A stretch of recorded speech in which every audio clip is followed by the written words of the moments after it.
Welcome to Almost Functional Gaming. We aim to help all followers of Russ and the Allfather to improve on the tabletop. List building, tournament recaps, unit reviews, weekly council of the Fang, and other tips to help us all go from almost functional to fully functional. Please like, share, and subscribe. Also, check out our merch store and Almost Functional score tracker on Amazon.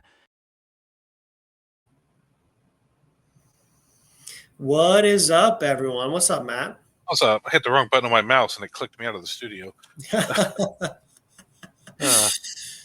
Welcome to Almost Functional 40K, everybody, where I almost know what I'm doing. Almost functional podcast. Yes, got to stay true to the name. Absolutely, yeah. So how are you doing tonight, Aiden? I'm doing pretty well, man. I've had a lot of time to digest the new Wolves. I'm kind of ramping up to think about what I want to play. New ideas are popping up every day. All in all, man, I'm pumped. How are you doing? I'm doing good. Yeah, I've got about 6 test games in. For those who missed it, I did a little video on that yesterday on a lot of my thoughts and experiences with that, but probably get some more of that as we do this tier list tonight. But what's up, Hogfather? Good to see you. What's up, Hogfather? Yep. Oh, motorcycle. He's almost always here. Yep. And for those who are interested, we're actually YouTube partner official now. So we got memberships. Not much on the membership level yet, so I wouldn't advise subscribing to that. We'll have some stuff in the future on that might be worth getting to. But super chats. I have a merch store coming. I also have up on Amazon the new score tracker for the card, the 25-26 years chapter approved cards. So it's been updated and it's ready to go. I actually have a set of those coming to my house tomorrow. So I'll make a video once I have the actual physical copy in my hand to show everybody the updates for challenger points and all the new secondaries and everything. Oh, that's so cool, man. That's a really great way to keep track of it. Now with challenger cards, there's a lot of different ways to score points. Yeah, hopefully they don't use those a lot in tournaments. I have some opinions with that, which when the cards drop, we'll do a card review and I'll get more into that on that. But today, we're going to do a unit tier list for all the stuff in the new book. Yeah, so excited to do this tier list. Daniel, what's up, man? Oh, hell yeah. Our first ever super chat. Yep, oh, Daniel's our first ever super chat. Thank you very much, Daniel. Yeah, he's a good friend of mine. Great player. I played on teams with him a number of times. And yeah, shout out Daniel. I'd love to see you at a tournament, man. It's good to see you. Yeah, cool. All right, well, you ready to jump into this tier list here, Aiden? I've been ready. I'm ready. Because, yeah, I know Art awarded one earlier, and we have some thoughts on their thoughts, but I'll be nice for now. All right, so first up, we got the Hunting Wolves. Starting out with the Wolves. Yeah, the companions too. Yeah, they did characters first. I kind of spread them out. I didn't want to just do all the good stuff up front and then leave like the little crap for last. So we'll knock some of the little stuff out of the way. But we got the Hunting Wolves. They're useful. They're cheap. They're good for screening. You can get Orsini characters. They don't have the reactionary move of Fenrisian Wolves, but they're cheaper. They're on bigger bases if you take the 3-man. I think they're a good little tactical piece. Yeah, I would say in my previous list, I took a unit of 5 Fenrisian Wolves, and I would stick either home, and then Fenrisian Wolves would screen. These units are great for screening. They're great for running up and touching a tank. They're great for going to do engage or area denial. And they got OC, which is an improvement from Fenrisian Wolves that we got. I would say they're solid B tier. Yeah, they're not good. They're not bad. They're just can be a functional piece of the army. Yep, and also in some detachments like Hunter, where it benefits you to have multiple units in melee, they're almost an auto include. Yeah, if you run Hunter, you want Fenrisian Wolves, Hunting Wolves, and Transports to be your second unit, because you don't have to send 2 dedicated combat units into the same things to get the buffs. Yeah, definitely. And all right, not much there. Next up, Bjorn. I think Bjorn is crappy. I don't think there's any reason to ever take him. F tier. Get him off. F tier. Yeah, get him off now. With the +1 CP, I think he is auto take. His durability changed a little bit, losing the half damage, but now he has an invul, and he's Yep. -1 to wound against Yep. stuff higher than his toughness. So I think he is slightly less durable, but not by a lot, I don't think. Right, and he gained a pip of movement. Yes. The Hellfrost cannon got slightly improved. I don't know what weapon do you take on him? What I shooting take the weapon? Hellfrost, Okay. and then I went over my list the other, but I like running the Iron Priest.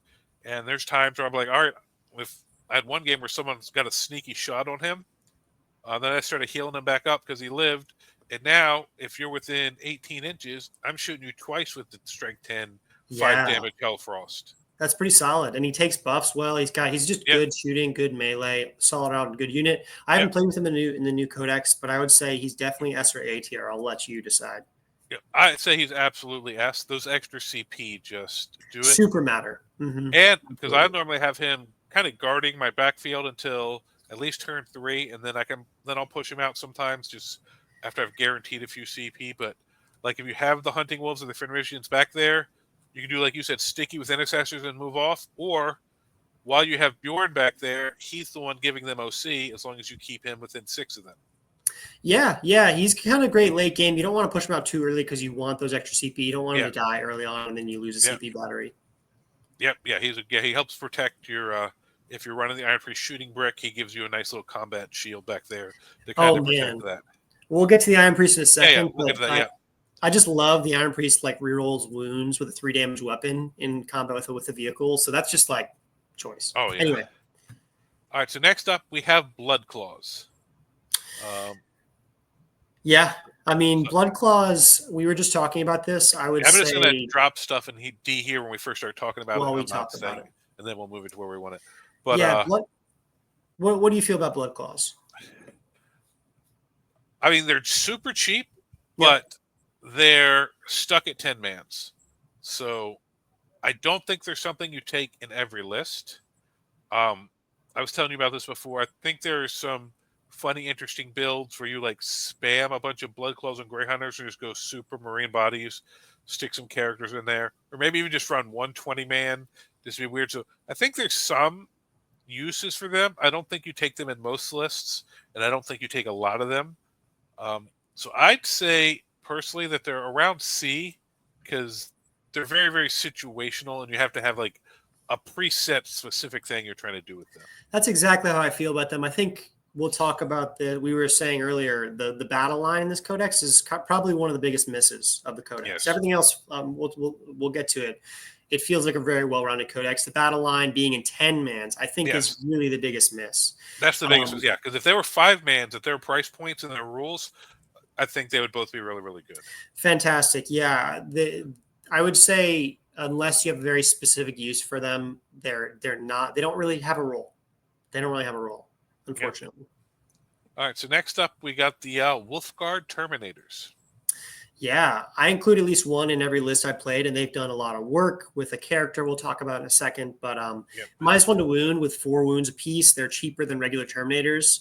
That's quite good on that data sheet. Hogfather is saying, would you not be tempted to run 120 Blood Claws and do proper Wolf Jail? I mean, what do you think about this, Matt? Well, that's one of the things I was going to do earlier. In like Beast Slayer, running like 120 Blood Claws and like 30 Grey Hunters, that's only like 1,500 points, and you got 500 points to either add Wulfen or Terminators or just some shooting and just swarm the board with Marine bodies and be like, you can't kill me fast enough. I've got great OC, lots of attacks, everything's doing lethals. I think that could give some people a lot of problems. Yeah, it could really. I could see it as a huge teams list, almost the second coming of the Crusader bricks. They don't have a lot of durability buffs, I'll say, but they're so cheap that it doesn't really matter. They're all fast. Everything advances in charges. Yep. So it could be a really good teams list. I would say in a single setting, it could fall into a hard counter where someone could pick up like 60 Marines in a turn, and then your whole like if they have the damage capability, you don't really have a lot of damage in that list. 120 Blood Claws will stomp over primary, but it's just a bunch of chainsword attacks. and that's not really going to chew through a lot of targets. It could win just sheer force of bodies. I would love to see some testing with it. Yeah, I think that would be a mid-table menace type RB. It's not going to win anything, but there are going to be people that just cannot deal with it at all. Yeah, absolutely. So, Wolfguard Terminators, what are your thoughts? You run a little bit more of these than I do. Yeah, well, yeah, I started off my first couple lists. I had one unit with Logan, and I was running 2 head taker units. After watching our buddy Dan from Hobby Goblins run Arjac with the squad, I was like, dude, I really like that fight on death and him, Arjac just being a beast in combat. So I actually am running 2 units now, and I find they're some of my best units in every game. Like, they're not S tier because the characters would have taken them over the edge, but with their durability and the ability moving 6, in bold they can advance and charge. Logan letting them deep strike turn 1, at least 1 unit. I think they're probably A tier. Yeah, I think they are absolutely A tier, top of A, I would say. Yes. I think almost every Space Wolf player is going to include one of these units. And to me, that's A tier, if not S tier. Yeah, because you want to bring Logan, and you want that ore in the middle of the table surviving, so you don't want him alone. So, yeah, so I think you do that absolutely every game. Run at least 1. Head takers. Ooh, head takers. This is interesting. I think we're still feeling out this data sheet. Yeah. Initially, it looked really strong. I think it still is very strong. This unit takes buffs really well. It benefits from everything from +1 to wound, +1 to hit, precision, dev wound, lethal, sustained, reroll 1s to hit. I mean, you name it, that they can take it. Yeah. And go ahead. Depending on what character you give them, they have obviously you give them Ragnar. Well, now they can advance and charge. You give them Battle Leader. Now they're getting sustained hits and stuff like that, reroll 1s. So now they're just more efficient. You give them the Priest. Now they're +1 to wound, and you can heal guys. So it's like you can really, really play around with how you use them. Yeah, I really like this unit. It's very versatile. I think this is going to be one of the core units of the Codex. Yep. I think it's in solid A tier. It's not like busted in any way. Some people may choose to only bring 3 of these, or to only bring 6, or maybe even none. Because I've been bringing 6 lately, and I find that it might even be overlooked, but the fact that them and a character can still fit in an impulsor, because we've lost a lot of transport access with our battle line being locked at 10 mans. Yes, absolutely. They really are going to do a lot of the heavy lifting for this Codex, I think, along with a couple of other key data sheets we'll talk about. Oh, absolutely. All right, next up we have Fenrisian Wolves. I'd say they're pretty much right here with Hunting Wolves. Everything we talked about Hunting Wolves, I'd say the same for them. Hunting Wolves has slightly bigger bases, but they have the reactive move. Yep. So I'm not sure which one of the. I personally think I like the reactive move, but those base sizes could be real useful. So I don't think there's much picking between these. I think they do the same thing for the most part. Just about the same. They're the same data sheet except for the reactive move. You take them in 5s and they're on 40s versus the little bit smaller cavalry bases. Yeah, B tier is fine.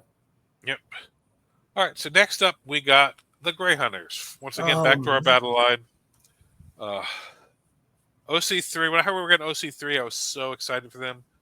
Yeah, they have such cool abilities. They're OC3, they're movement 7. They have shooting and melee. They get within what 12 inches, they get 30 shots and then 40 attacks in combat, or 39 if you take the power fist.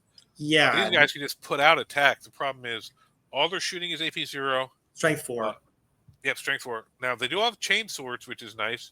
So I know a lot of people were comparing them to intercessors. I really think they're just more shooty assault intercessors than combat-y intercessors. Exactly. That's exactly right. There's 2 huge downfalls with this unit. 1, the price, and 2, 10 mans. Yes. One, and like I was saying, with the head takers getting in transports is another thing that really, really hurts us. We can't do Rhino Rush anymore because they're Tacticus now. And at 10 mans, they can't get in impulsors. So now you got to take like repulsors and land raiders and stuff if you want to have transports for them.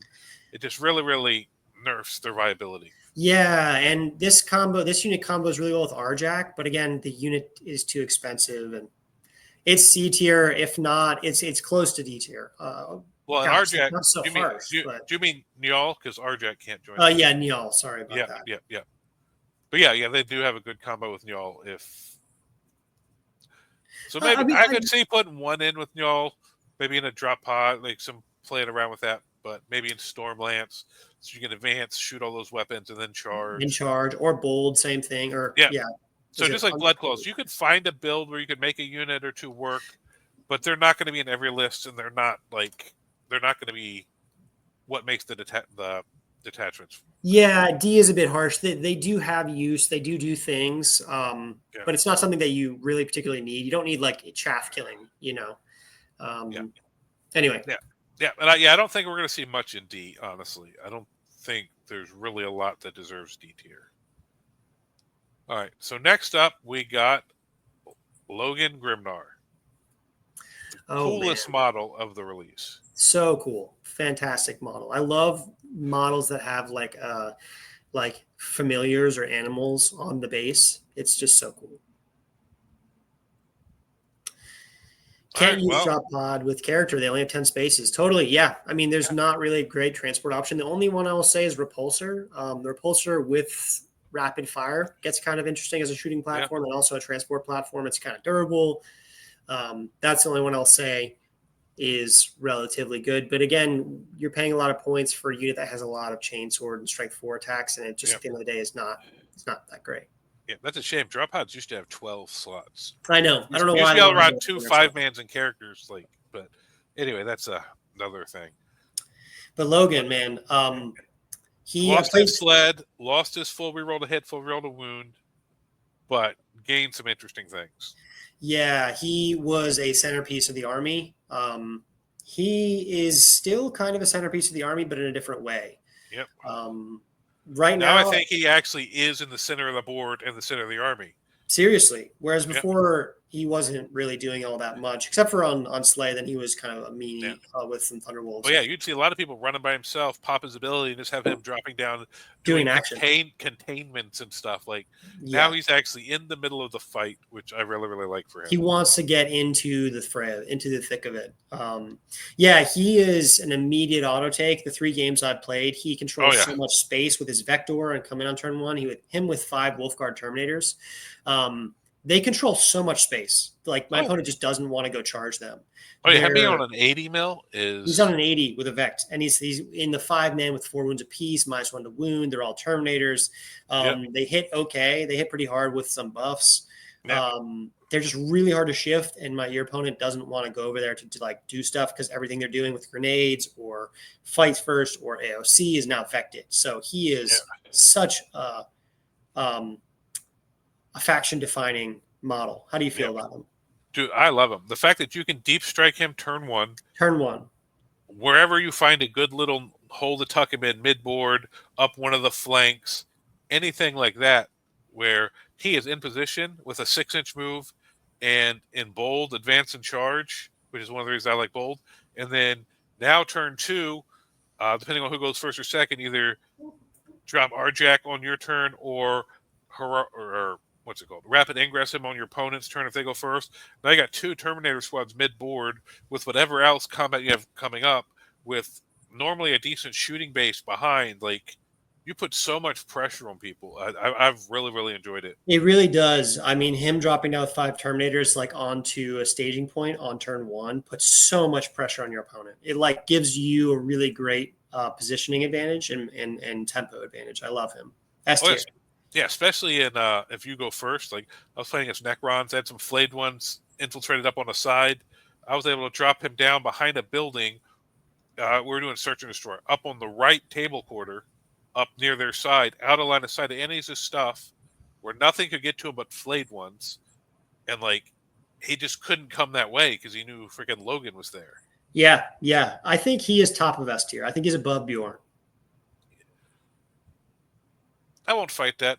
Bjorn +1 CP is so huge. Amazing. In some of these detachments, but Logan, I don't have much qualm with that. Next up, we got Arjac, who I'll let you talk about him. Well, I heard he sucks, and we shouldn't even, just take him out of the codex. There's no point even running him. He has no rules that help the army. Apparently he lost the ability to make the Terminators fight on death, apparently somewhere since we saw the rules. Yeah. But no, I love Arjac. He had Wolfguard Terminators are good to begin with. Get the Terminators, and they're already durable. And if you get into a combat matchup, somebody with Fight First, they have Judicar, they have Janesar, anything like that, they don't want to come into Arjac's unit.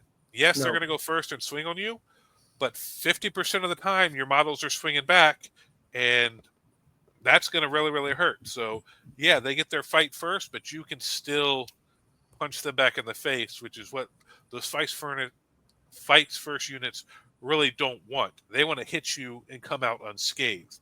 Yeah, he does pose kind of a question for your opponent.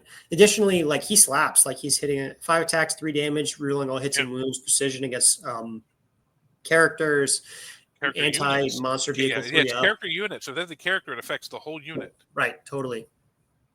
Yeah, so yeah, I really like him. Like, I'd say he's A tier. He's not S tier. He's not Logan. He's not Bjorn. But him, especially with the Terminators that are already A tier, I think that's just an amazing combo. Amazing, yeah. Next up, we got Dial. He is unfortunately limited to leading our C tier unit of guys, which I believe kind of keeps him there. Yeah, he's got really cool abilities, and he does he's got a cool gun. Sustain 2 is always fun. Assault, auto advance 6. He can shorten range, like really cool abilities. The problem is the only unit that has a gun that's worth giving assault is the Grey Hunters, and they're only strength 4 AP 0. They're really expensive. He's really expensive. I think he's 85 compared to 65 for a battle leader. It's like night and day what you're paying. Yeah. I think he in one squad of Grey Hunters could maybe find a place in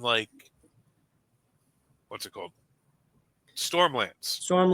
Advance up. Gladius, potentially shoot all those guns, charge into some with all your attacks, make something minus shoot.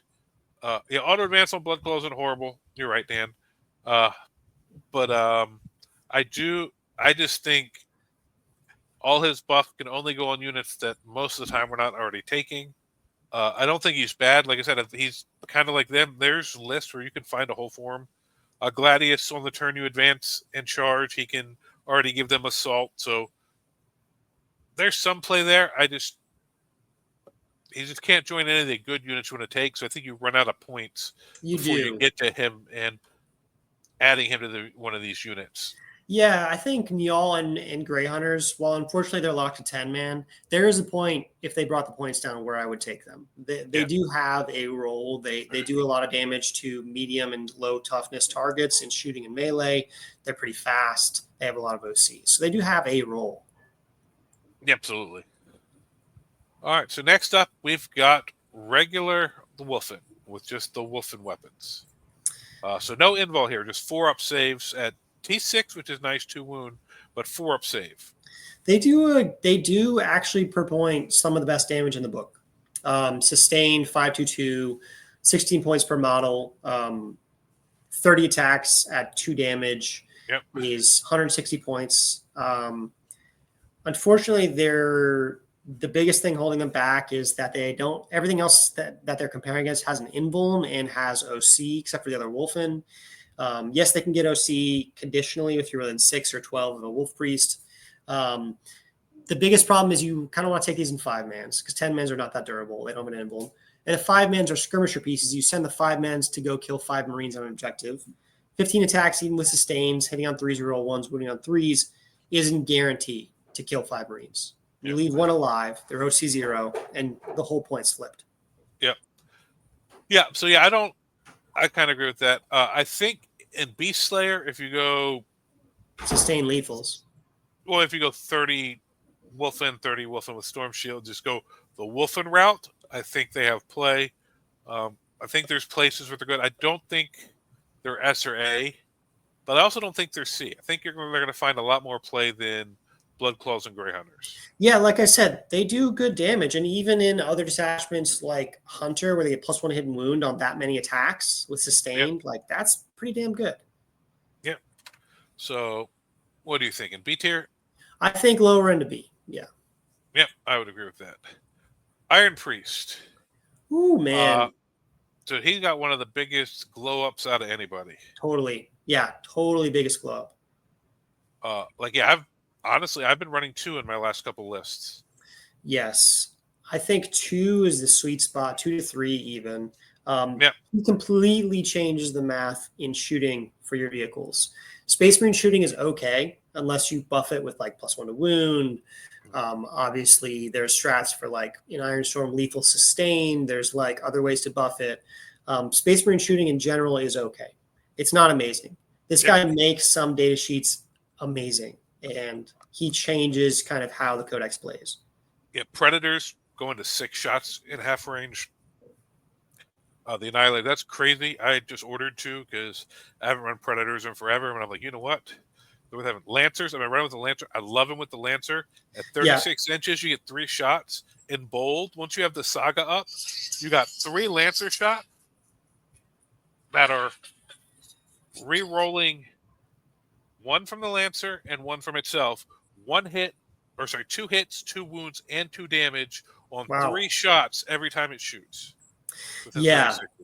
And by the way, so that's just one of his abilities. Lone Up is incredible.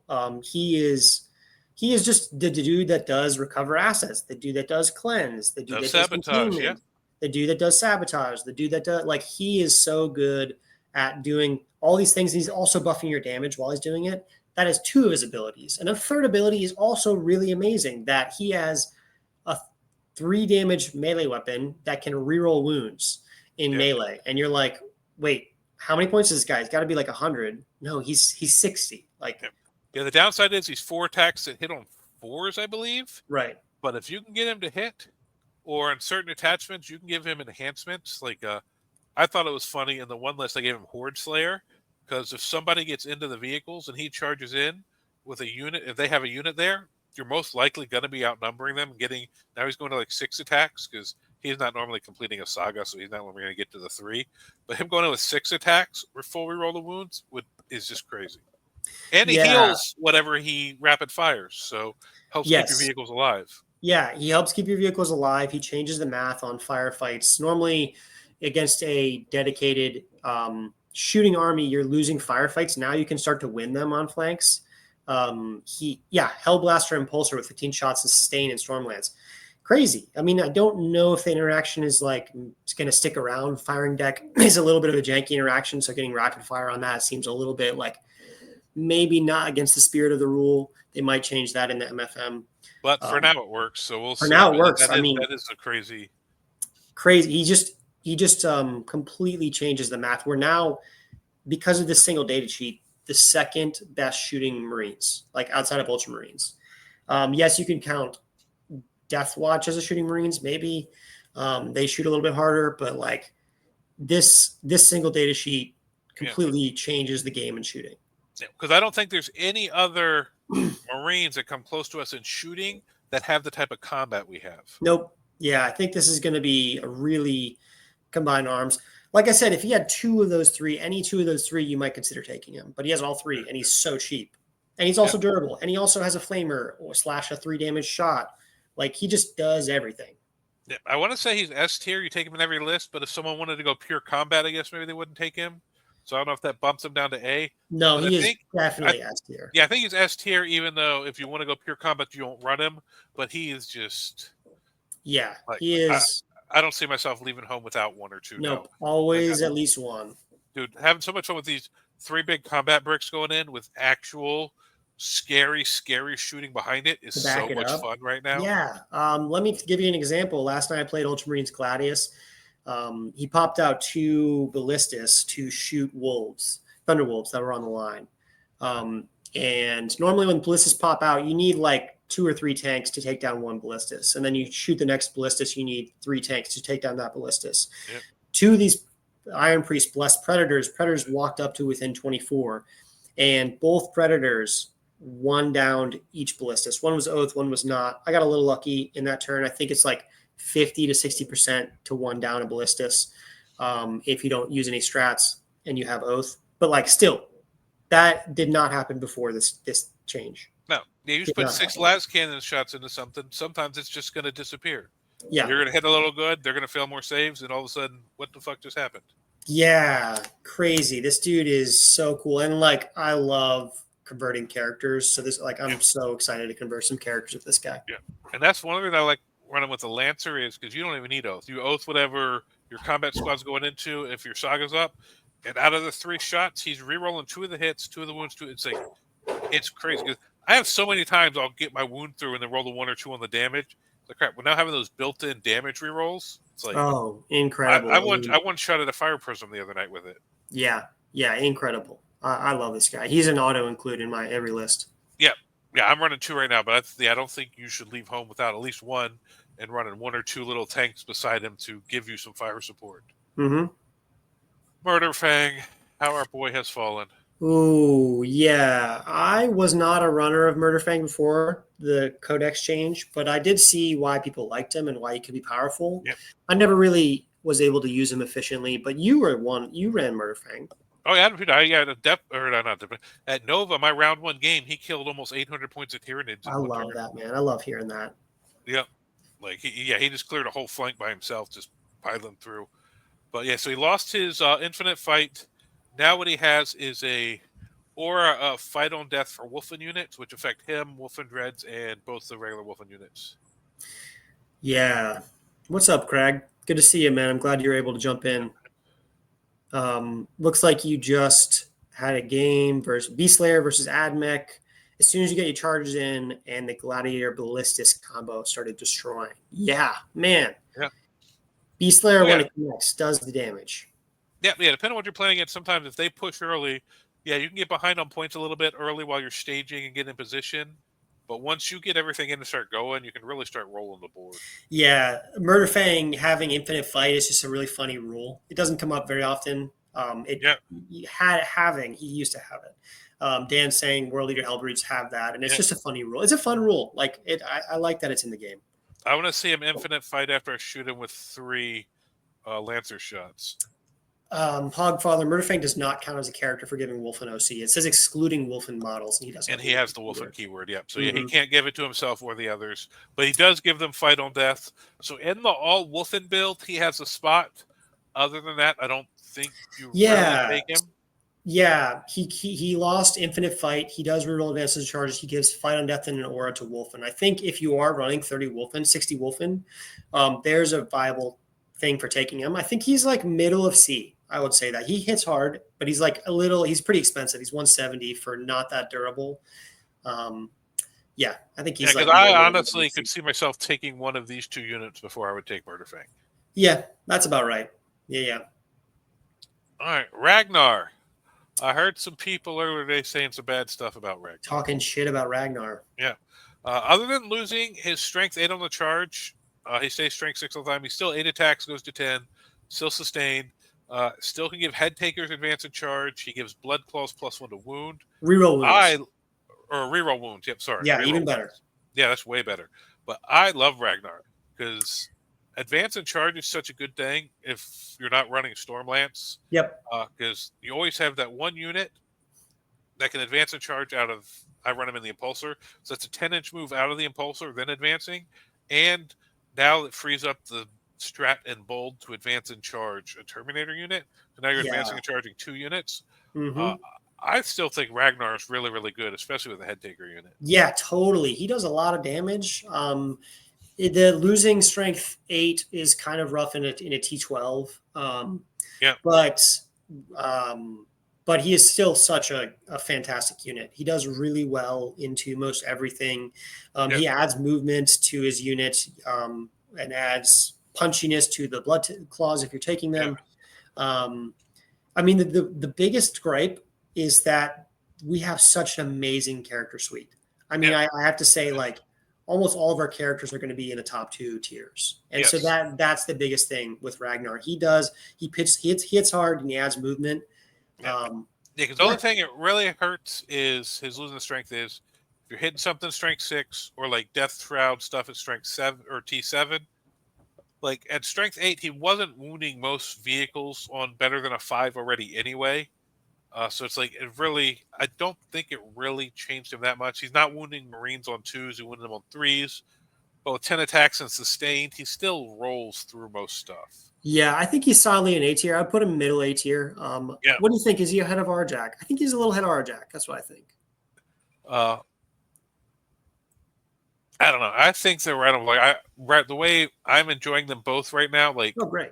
the fight on death with the Terminators, but the advance and charge, like I don't know if I could pick between the two right now, honestly. They're pretty even, and they do good. They provide one good buff, and they hit like a truck. Yes. So they're both pretty like equal in what they do. Yep. All right. Next up, we got the Wulfen with Storm Shield. Wow. I don't know how I feel about these guys. I have been having some crazy feelings. Oh my God, they're terrible. Oh my God, they're amazing. And like, I just keep going back and forth. What do you think? When I look at their attacks, I think they're terrible. When I look at everything else, I think they're amazing.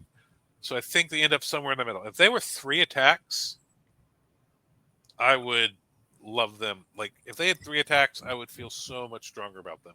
Yeah. But they do get the 4-up invul, which I think puts them loads ahead of the other ones. And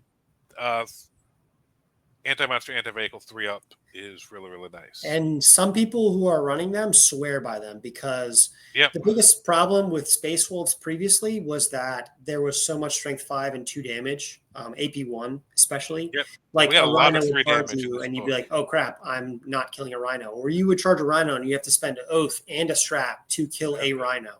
You know, and here are the Wulfen that don't need oath, don't need strats. They just kill vehicles.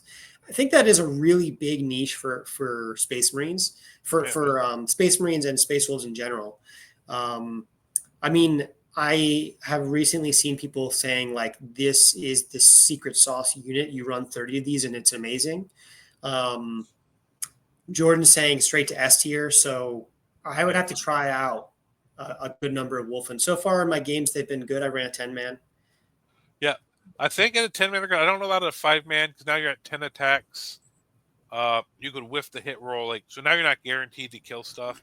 10-man, I think, will pretty much always get the job done in some smaller vehicles. 5 guys, only 10 attacks. It's just dice could dice you. Yeah. I think if you lean heavily into Wulfen, this is one unit your opponent has to play around because even though they have 2 attacks, even if they go into Marines or they go into Horrors, they're still going to take a chunk out of anything they touch. Yeah. You know, like your opponent has to respect these and play around these. Yeah. So they're definitely up to A tier. I think they're above the other Wulfen. I don't think they're S tier. Just at their point cost and only 2 attacks. That the fact that you have to run the 10-man, I think, to really, really be effective with them, I think keeps them out of S. But I think they can be really, really good. They can be really solid. Yeah, I would gut feeling put them middle A, maybe higher A. But that's just me. I mean, bottom A is fine as well. I think they are at least A tier and then maybe S tier. Jordan's saying they got a toughness and they've got an extra move. T6 is a good break point. T6 is a good break point for sure. It is, yep. Yeah, I love that about Thunderwolves. Yep. There's still only 2 wounds. Yep. But yeah, T6 is really, really nice. Yeah. I'm calling it. I think this is a sleeper unit. Wulfen with Storm Shield. Even though they pair good, they're already an A tier, you know. What's up, Kurt? But I find in Beast Slayer, where you can attach the character to them, it really, really, I feel even stronger about them there. For sure. Because now you have the character there, so they're OC all the time. Mm-hmm. Especially if it's the Wolf Priest and you're sending a few units out, and you have one of them in the middle with the Wolf Priest, and he's given the 12-inch bubble, so they're all OC'd. So you can do like I think there's some play there. Yeah. I mean, reactive move, Blood Surge. If you can get him to advance and charge, I can charge any attachments. That's amazing. This is something like, I think this is a sleeper unit for sure. Definitely at least A tier. Yeah. I mean, I don't know if you can be A tier in a sleeper unit. I know, but it could be even S tier. That's what I mean. Like, I think this could be. Well, I think it could be S tier in certain builds with certain characters. I don't think it's S tier all the time, which is why I think it's here. That makes sense. In situations, it could go up here, but not always. We do need new Wulfen models. We do. I mean, the weapons are cool and the shields are cool, but then everything else is not cool. And it's not hard to give them OC now, which is that was my biggest gripe against Fenrisian Wolves and Wulfen before. Getting now OC. Now you can give them OC, And yeah, it's not really that hard. All right, next up we got the Venerable Dreadnought. Oh man. It's only 140 points, which I mean that's a ballistus. I don't think they're good, but I don't think they're horrible.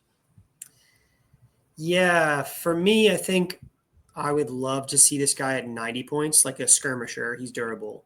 Yeah. 140 points is way too expensive. He gives a +1 advance in charge, which could be an interesting combo, especially bringing stuff in from reserve early and getting a +1 in charge could be kind of interesting. He is slightly durable for Pinvuln, but he doesn't do much. He shoots like, if he doesn't have the Fort Pinvuln, he shoots like one gun and he swings a couple times, but he's having a hard time getting in combat. Like he doesn't really have a role. Yeah, he's just we have so much better combat than him. Is this our first D? Does he make it to C? I don't think he makes it to C. I could see taking y'all overtaking this guy for sure. Yeah, I don't think I disagree with that. Next up, your guys, the Thunderwolves. Oh man, I had mixed feelings about these guys. They no longer are the same. They're not the centerpiece of your army when you're running these. But I've tried out 2x3, and wow, was I impressed. They're 100 points for 3. Compare them to Outriders. So Outriders are 20 points less, but they're same role, skirmishers. Against Outriders, they have +1 toughness, a 4-up invuln, +1 AP, +1 damage, and +3 attacks. And all of that together is like worth way more than 20 points. I think actually 6-mans, I haven't tried out 6-mans yet. People have been saying that run 18 of these in 30 Wulfen and in Stormlands. It's amazing. I mean, I think that is a really powerful stat check. It does have its flaws. Yeah. Well, I think that has the same problem Stormlands has always had. Always. It's really, really good into what it's good into, but if you hit the counter against a good player who knows what to do, it can lose. Yes. They actually don't do as much damage as they did. And the reason is, like, you need to get them +1 to wound. Strength 5 is just not cutting it. Yeah. They don't have access to lethals anymore, like they did when they were with a battle leader. And so they have less access to reroll hits because we lost Logan's ability. Yeah. They do okay damage into medium and low tough. They do really good damage into medium and low toughness targets. Yes. And that's where I think you can't build these guys and expect them to be all of the force of your like they can't be all of your damage. You need to have damage coming from elsewhere. Yep. I've been running 1 or 2 3-man units, and they're super, super great. They screen, they skirmish. I had a game where they did sabotage and containment 2 turns in a row and didn't even move out of a little building down at the right outside the edge of my deployment zone. It's like they're super versatile. They're tough. They can go kill other people's little screens really well. They're OC2, so that's 6. So even if they don't kill the other person's screen, unless it's battle line, they're normally out OC-ing it. They're not the damage scary unit, but the scare like even Blade Guard doesn't want to have to get charged by this because they fail a couple 4-ups and they're just losing models. Yeah, I would say there's no other skirmish unit that I would pick over Thunderwolf Cavalry. Thunderwolf Cavalry, I think they might be one of the best skirmish units in the game. Yeah. Like Chaos Spawn, no. But I'd say they're A tier. I think I'll bring one unit in at least one unit in pretty much any list I run. I think this unit bumps it. I think this bumps up to S tier. I think they are S tier skirmishers for sure. I think if you take them in that role as skirmishers, they're S tier. And I still think there is obviously the Wolf Jail. Sure. As a skirmisher, they're S tier. I was thinking Bjorn's bad. I guess I was thinking S tier a little different way, just versus everything. But as a skirmisher in their role, they're absolutely S tier. I agree with that. Next up, we have Ulrik. How do we feel about him? I liked him so much in the index. He's still solid. but he's once again limited by the units he can join. He picks monster character vehicle at the beginning of the game, and that keyword, his unit will get +1 to wound against for the rest of the game. And as soon as they kill one of those, his unit counts as having completed whatever the saga is, which is really, really nice. So I think he's a really good character that's limited once again by, joining Blood Claws and Headhunter, or not Headhunters, Grey Hunters. And I just don't, because I think that's all he can join. And even if he could join Head Takers, I think there's so many other options.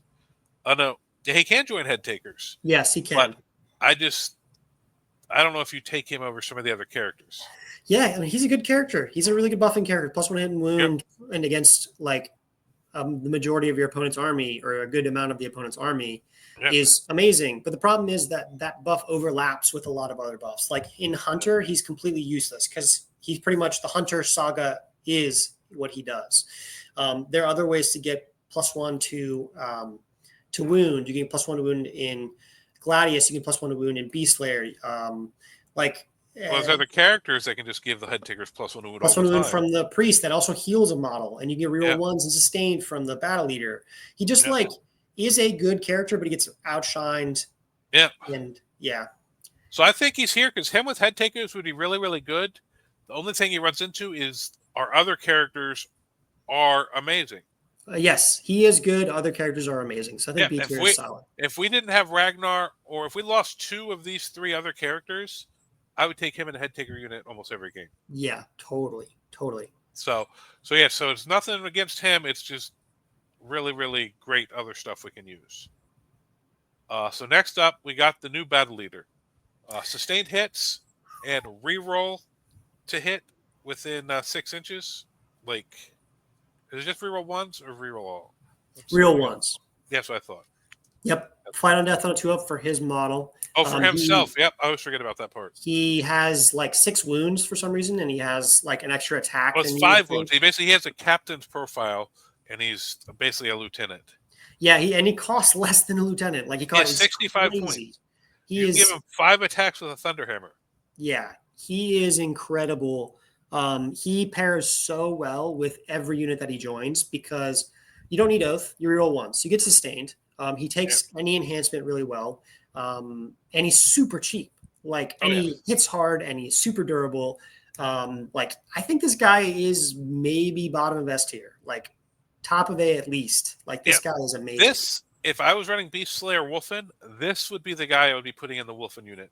Because 10 those Wulfen 2 attacks. Lethal sustained. Yeah, I mean, the reroll ones is redundant because they already have that, but giving them sustained on those attacks just really would up the efficiency of that unit. And you think about Hunter getting +1 to hit and wound. So now you're hitting on 2s, reroll ones without any Oath, and you're +1 to wound with sustained.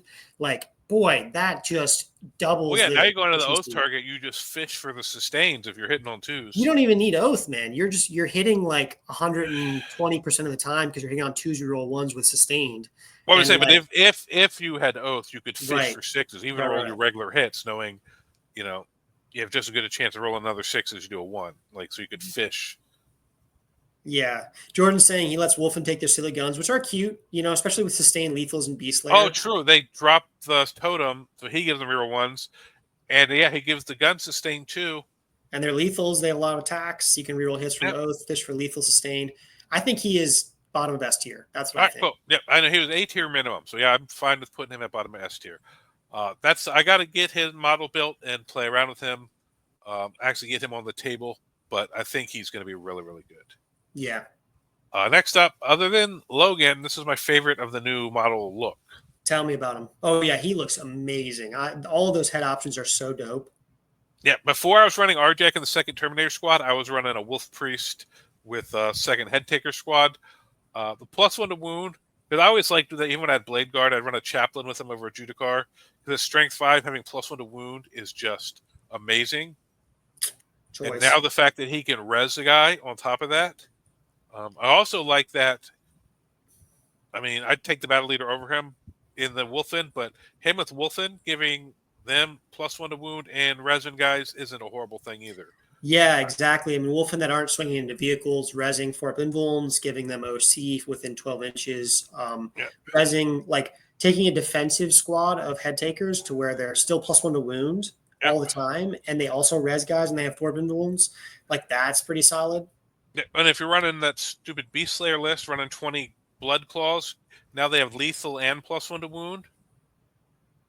Like He is, yeah. yeah. Wow. Yeah, so he's definitely A. I don't know if he quite makes S like the battle leader, but I think he's definitely top. I think A. he's top of A. That's what I think. Yeah. Because the one problem is rezzing a guy is good, but the most you can res is a head taker, which is like 25, 28 points, or a Wulfen, which is 20 points. So, like, if you could res like a Terminator, that would be amazing. Yeah, but still, though, both of his abilities are really good. And but rather than the head taker gaining that, 3.5 inches of movement when you place their base out, like it's nice. Yeah. All right, and then the last one up is the Wulfen Dreadnought. Very similar to the Venerable, except he gets the Blood Surge naturally. Yeah. Blood Surge on monsters and vehicles is useless. The big thing of Blood Surge, the big draw of Blood Surge and why it's so amazing, when you Blood Surge into combat, you can't be shot unless you're a monster vehicle. A monster vehicle, yeah. So having Blood Surge on a vehicle, you're like, okay, cool, I don't care. I'm still going to walk up at you. You basically give them -1. Yeah, you Blood Surge into me, you're -1 hit, I'm still going to kill you. Like, all good. It doesn't matter. Yeah. So I think he's really in the same boat as the other Dread, but a couple little extra rules, so maybe just ahead of him. Yeah. How many points is he? Do you know? I haven't even checked. I think one of them's 145 and one of them's 140. Oh, man, the Wulfen Dreadnought needs to be like 80 points for me to even consider him. Like, he is that bad. Yep. So we thought we were going to lose these. We kept them, but for some reason, I wish this was a Long Fang and this was Scouts or Hounds of Mordecai or something. Yeah. Something like that. I think the only reason we kept these is because we kept Bjorn. I think Bjorn's the only reason we kept any of the Dreadnoughts. Yep. And yeah, the other three probably won't see much play, but Bjorn you're going to see everywhere. Yeah. Okay. Wow, but you can see this is like a pretty top-heavy codex. Oh, absolutely. There are so many data sheets that are amazing. I mean, Ulrik in any other Marine army, +1 hit and wound, you're like, what? Oh, that would take that all the time. And Njal, if he wasn't restricted Space Wolf units, if Njal could be in Stern Guard, I would Stern Guard. Oh my god. Njal in Stern Guard would be S tier. Busted. That'd be so busted. Yeah, wow. I feel really great about this codex. I do. Yeah. So we'll get into attachments another time. So the attachments aren't as strong as our data sheets, but I think there's some really, really interesting stuff in them. Yeah, the more I'm reading into them, the more I'm playing with them. I think they're better than people think they are. Yeah. They're not point and click. Like the way to play them is not as obvious as you think, but I'm hearing from people who've played games that they are really strong when you start to vibe with how to play. Yeah, you're absolutely right. I'd rather just take a Ballistus at that point. Yeah, Ballistus Brutalis at 160 is so much better. It does charge mortals. It's way more durable. It just is like there's no reason to take a Wulfen Dreadnought. Yeah. Or if you've already got some shooting at that point, 140 points, take another Thunderwolf and Fenrisian Wolf Squad. So now you have a lot more mission play. Like there's so much you can do with 140 points better than one of those Dreadnoughts. RT's asking if the No Codex is already a new recruit. I don't think it's a new recruit. I think there's another application. No, it's not a new recruit, but there is an app I just found out about the other day called ListForge, I think is. Yeah, ListForge, is that right? Has it up. Yep. But because this weekend's. Yeah, I'm not sure when it's going to come out for the GW and app and stuff, or new recruit. Not until our codex is actually legal, I don't think. Yeah, ListForge, Jordan was saying. Yes. So let's take a look at these, and maybe do we want to reorder any of the tiers? How are we feeling about S tier? Logan, Bjorn, Iron Priest, Thunderwolves. Maybe this one at S tier. Yep, totally. Here. Wulfen's weird because these guys are characters, so I almost like rank them as their own thing, and then these three. So this could be here or there. Like I think it's 1, 2, 3 for characters, and then 1, 2, 3 for units. So it's like this tier is kind of weird to me. You think head takers? Where do you rank head takers versus Terminators? Like, are they? They're very, very similar. I like the durability of the Terminators, especially with Logan letting them drop in to get places early. Yeah, I think they really head takers middle of A feels right. I understand why Terminators are higher because they really set up the army for success with Logan. And they are what comes with Grimnar. Like they keep Grimnar alive, which safe. is huge. Yep, they lock down a section of the board. They're really hard to shift. And my games, they've just been so durable. People have been so annoyed at how hard they are to kill. Yep. That to me, they've been the best thing in pretty much, other than the Iron Priest with his shooting brick, which is like a bunch of tanks around him, which is a bunch of stuff combined. But other than that, like the Logan Arjac Terminator bricks have been the best thing in my lists. Oh, I love that. Jordan's screaming at us. Wulfen top of A at least. That's what I'm saying. It's an A. I think Wulfen could be a sleeper. Like people that have been running a lot of Wulfen have been really raving with them. I think Wulfen could overtake Thunderwolf Cavalry as the main core of our armies in some builds. In some builds for sure. Yeah. Yeah, possibly. I'll move them ahead of. I'll move them to here, but I'm not going to put them ahead of Terminators just based off what I've experienced in my games. Yeah, I get that. But yeah, head takers are just they're my third choice of combat unit. I like they can advance and charge with Ragnar, so they're pretty good at getting them killing little stuff. But the Terminators have been my all-stars. Yeah. Hogfather's asking if we think GW will do the same with divergent chapters of locking out character and unit combos. I'm not sure because there's rumored Space Marine 2.0 coming out. So I was wondering if we're a precursor to what's coming, or if they're just whoever was writing our rules was like, this would be cool to do, and we're just going to be the only one that gets stuck with this. Yeah, I think it's going to be a template for divergent chapters to come. Like I think Black Templars, maybe Salamanders, they teach Salamanders. If that codex comes out, maybe they rewrite some of the other divergent chapters. Yep. B tier. I feel okay about B tier. B tier. Yeah, because I think you're going to see one of these two units in every list. These Wulfen will be a little more situational, and then Ulrik just kind of gets left behind by what can join other units. Yeah, totally. I think that B tier is fine. C tier. I mean, Bloodclaw Grey Hunters, I really have no preference as to which is on which side of that. Do you have any thought on Bloodclaw? Definitely Bloodclaws are better than Grey Hunters. I would always consider Bloodclaws. I don't think I would consider Grey Hunters. Yeah, just because they're so much cheaper. They're so much cheaper. Yeah, and they definitely like almost the same role as Grey Hunters, but for a lot cheaper. And then Murderfang versus Njal. I think Njal is slightly ahead of Murderfang. I do, because I think there's builds where you run this combo. For sure. That combo needs to be together, kind of, where it is. Murderfang's definitely not in D tier. I definitely would consider him in an all-Wulfen build. Yeah, you could see him. I'd see him before. Well, but in an all-Wulfen build, I might consider these guys too. But interesting, yeah.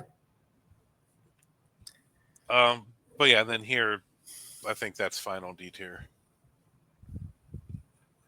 But that's our ranking. Feel free to disagree with us slightly on some of that. I think we have most of it mostly in the right position, but I'm sure as more playtesting and if points change or slight tweaks, this will change slightly. But I feel pretty good about this. I do too. We should take a legend saying, no, please make an F tier for Murderfang. He hates Murderfang. He probably hates the change to Murderfang. That's why I like I thought he was saying because Murderfang fucks, put him in F tier. Yeah. Okay. We should compared to what his rules are an F, Yes, totally. and he had 160 or 70 points. He's just way. Oh man, he's costed like he has his old ability. He needs to be costed like he has his new abilities. Yeah. He's worth it in the middle of 60 Wulfen that are all fighting on death. Totally. That he's giving them. That's where he's worth it. The rest of the time he's not worth the points. Yeah. I would love to take a screenshot of this, and then like 6 months later on, once we play out a lot of games, play out the detachment, then we'll see where things all land. Like maybe Blood Claws are better than we thought, or maybe Ulrik is actually S tier and we just don't know. I'm curious to see how this changes as we experience the book and get reps in. All right, I just screenshotted it, so now we got it. Yeah. Now, Legend saying, I love Murderfang. I loved Murderfang. Not anymore, though. Super nerfed and expensive. Yeah. Yes, he definitely died a horrible death. So you're saying you wouldn't love Murderfang if he was a worm? Oh, God. You just change your love up that quickly? But no, yeah, honestly, I'm sad to see what happened to him. He wasn't an auto take before, but if you took him, he could just do such crazy crap. He's so fun, man. He's such a fun model. I love the idea of Murderfang. I'll say that. I would love him if he was a worm. Yeah. All right. Any other thoughts or anything else you want to get into, Aiden, or any questions from chat? No, unless there's other questions from chat. Any big misses that people are thinking? I think Jordan's saying Wulfen is the biggest miss. S tier, top of A. But even then, you have to play into Jordan's Wulfen, have him prove you wrong. Yeah, I'm definitely going to try out some new builds. Try out a Wulfen heavy build in Hunter. Yeah. What are you going to try out? What are you gonna? I want to try out swapping out Ragnar in the head takers for maybe the priest or the battle leader. My brain wasn't working for a second. I definitely got to get some Wulfen on the table. I want to get some more so I can run a 10-man. Because I had a mix before where I would run a couple shields, a couple other things. And a bunch of my Wulfen are broken because I haven't really run them since they were good in like the Index and 8th. And then when the 8th book came, they kind of got hit a little bit. And then when 9th came, they got nerfed. So they've sat on the shelf most of the time, brought them out here and there. But with moving like 2 or 3 times since then, a lot of them are broken. So I really need to rebuild all my Wulfen. I've got 5 shield guys that are good to go. The rest of them are all kind of beat up.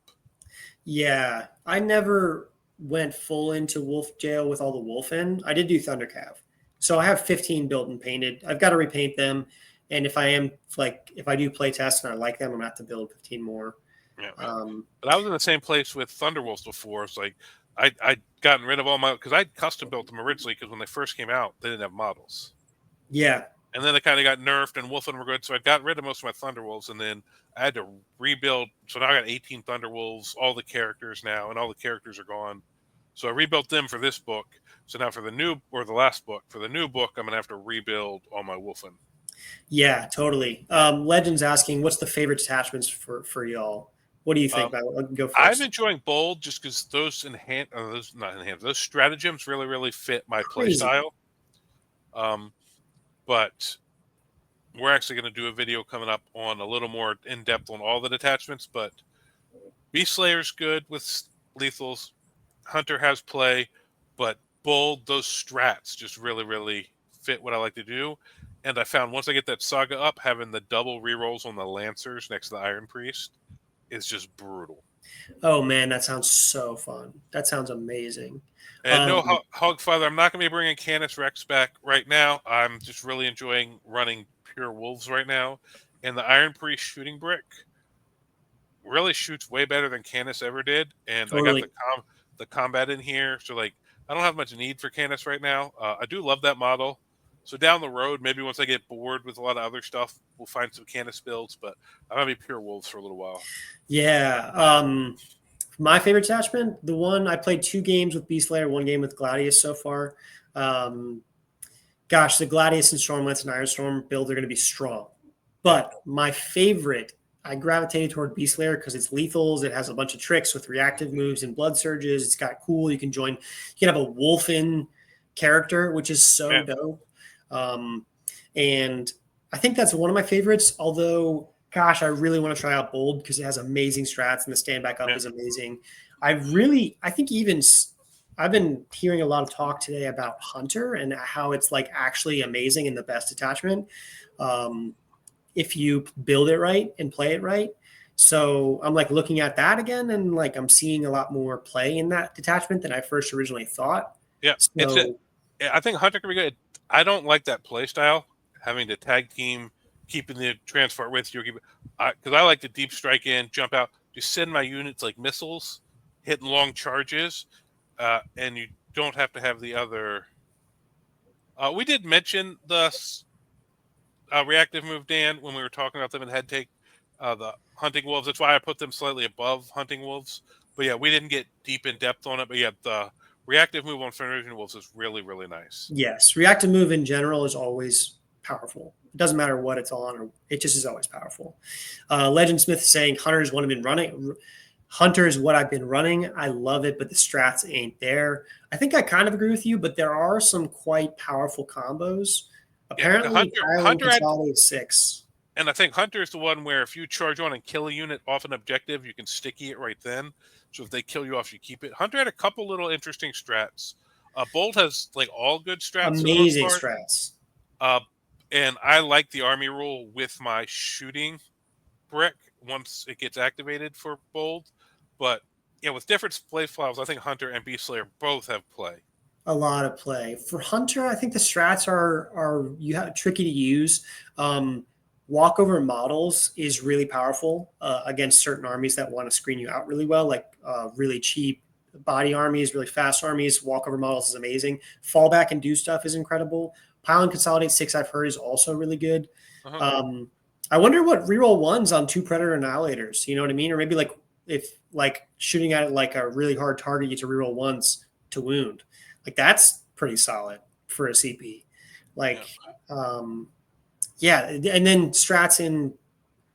Gosh, there's so much to talk about. We'll have to save it for when we talk about detachments. What's up, Snell Spot? Good to see you all. Yeah, thanks for joining us. Here at the end, but thanks for coming in. Feel free to go back and check out all our amazing, insightful, and absolutely right opinions on this. I posted in the Discord. We're going to be ranking Space Wolf data sheets based off of our Space Wolf expert opinions because we are Space Wolf experts. And I asterisk, expert does not mean we're good players. We're actually kind of shy. We're just played a lot of games with Space Wolves. Yes. We play a lot of Space Wolf, so we're not Space Wolf fanatics, I would say, more than experts. Yep. Mm-hmm. Totally. Yeah. If we were as good as we think we are, we'd be really good. Yes, exactly. Best in the world. Yeah, thanks for coming by, Dan. You got to get some the Wolves on stream some more. I need to see you kicking some more ass over there on Hobby Goblins. Yeah, Dan, you're leading the way on those battle reports. I love watching you. Dude, I'd like to get our battle reports up and going here eventually, but for now, I just live through Dan. He's like one of the only places you can consistently see Wolves played at like competitive level with actually decent builds in Wolf detachments. Furries, if you will. All right. Well, thank you guys for watching. Unless there's any last questions, I think that's pretty much it for me and Aiden. Yeah. Thank you all. It was great chatting. Yep. All right. Well, thank you guys for watching, and we'll catch you next time. Thank you for watching Almost Functional Gaming. We appreciate the support of all followers of Russ and the Allfather. Please like, share, and subscribe. Also, check out our merch store and Almost Functional score tracker on Amazon. Everything helps support the growth of this channel, and we appreciate it.